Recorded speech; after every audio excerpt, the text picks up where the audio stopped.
On passe tous des heures sur des tâches répétitives et on se dit que si on automatise, on risque de perdre le contrôle.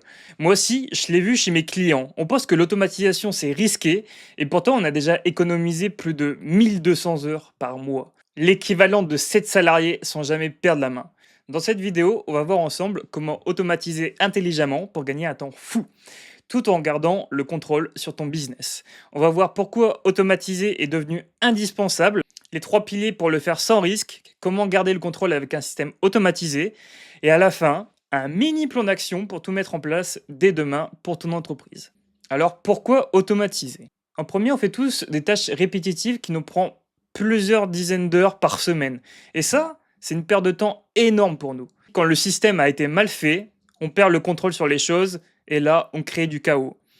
Et on a l'impression que c'est complexe, alors qu'avec un système clé en main, c'est super facile. Et l'objectif ici, ça va être d'automatiser les tâches à faible valeur et laisser l'humain sur le stratégique, où il y a le plus de valeur.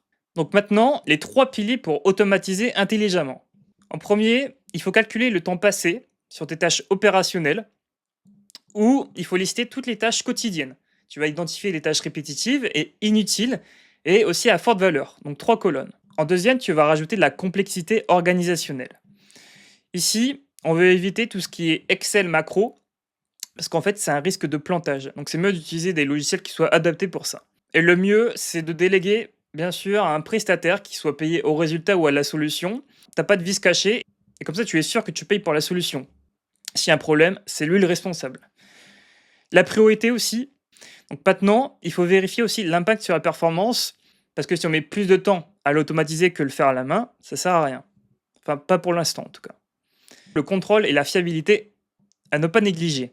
Ici, s'il y a des relevés d'erreurs dans ton système, il faut des alertes automatiques. Ça va nous permettre de savoir si déjà le système est fiable et si de deux, on peut commencer à automatiser les autres process. Donc c'est intéressant de le faire. Ici, pourquoi pas, tu peux demander un contrat de maintenance auprès du prestataire. Maintenant, le mieux, c'est que le prestataire te fasse vraiment un process de A à Z et où là, il n'y a pas de maintenance. Parce que tout est nickel et le process, il ne demande pas de corriger tous les 3 à 6 mois, par exemple sur l'aspect scrapping.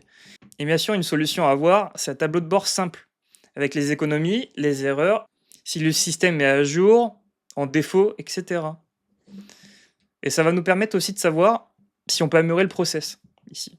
ROI et impact. Avec la partie automatisation que je t'ai montré, on a pu gagner 1200 heures par mois. C'est l'équivalent de 7 salariés à temps plein. Tout ça en 2 semaines de mise en place seulement.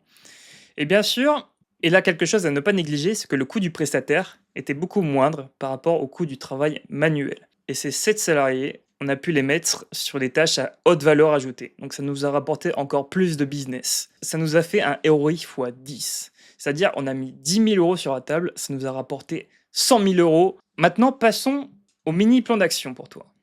En premier, il faut lister toutes les tâches dans ton quotidien.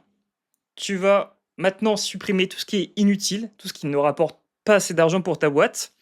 Après, tu identifies le répétitif, où là, il y a peut-être une opportunité d'automatiser.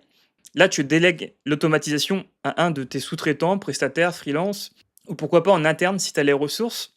Ici, on va tableau de bord. C'est comme dans une voiture. Si tu n'as pas de tableau de bord, on ne sait pas à quelle vitesse on va. Et bien sûr, c'est un tableau de bord, mais maintenant, tu n'as pas d'alerte pour savoir si il y a des problèmes sur ces process automatisés, ça ne sert à rien. Donc, il faut mettre en place des alertes aussi. Juste avec le plan d'action, en appliquant ça, on récupère des semaines entières de productivité et on réduit les erreurs à zéro. Et surtout, ton entreprise commence à tourner sans toi. Maintenant, si tu veux qu'on mette un système clé en main, en automatique pour ton entreprise, tu peux réserver ton pré-diagnostic offert en description. Moi, c'était Alban AI et je te dis à très bientôt.